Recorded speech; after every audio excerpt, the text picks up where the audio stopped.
Parliament will return before the end of September to allow MPs to give condolence motions for the Queen. Let's go live to Trudy McIntosh.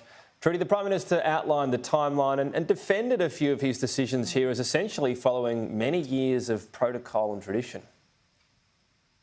But he wasn't able to say exactly who's setting this protocol, only that it's been laid out for him by previous, obviously, administrations. The Prime Minister, though, giving greater clarity on what the next few weeks is going to look like. We knew that the Prime Minister and the Governor-General are going to be heading to London this Thursday to attend the funeral. The Prime Minister will be back the following Wednesday. But now we know on the Thursday there will be this National Day of Mourning inside the Great Hall, a memorial service here in Parliament House for the late Queen. Then the Friday, there will be condolence motions in Parliament. MPs and senators given around 5 minutes each to provide their reflections. That is expected to be quite a long day. The following week, we will see the Parliament that was scrapped for this week. That sitting will be rescheduled for then, the 26th to the 28th of September. But interestingly, the Prime Minister will not be there for the first 2 days. This clashes with the long-standing funeral for former Japanese Prime Minister Shinzo Abe. There's quite a significant Australian contingent going to that, including former Prime Ministers, including John Howard and Tony Abbott. So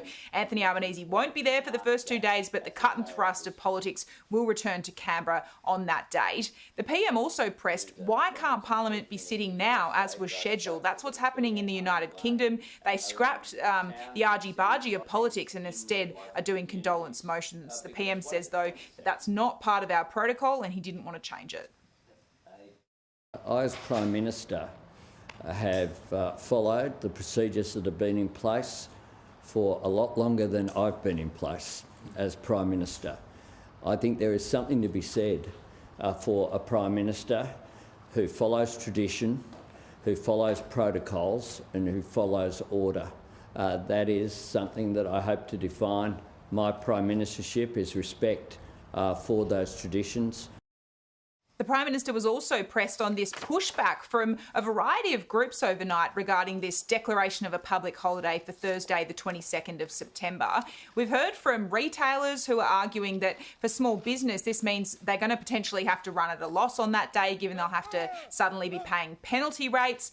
The Australian Medical Association president going even further. He says this has been shambolic and claims that tens of thousands of surgeries and medical procedures potentially are now up in the air. The Prime Minister on that point pushing back, but he says it's entirely appropriate to have a national public holiday. The idea that operations don't occur during a public holiday is, of course, not correct.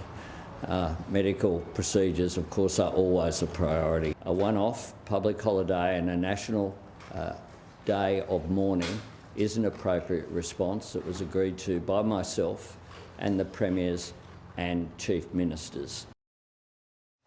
The Queen's death has also re-sparked debate about whether Australia should become a republic, but the Prime Minister, a Republican himself, trying to shut that down, Tom. He says now is not the right time to talk about it, but he has reconfirmed that there will not be a referendum for a republic in a first term of an Albanese government, and even a question mark today too about whether there's even plans to, if they do have a second term in office, hold this referendum.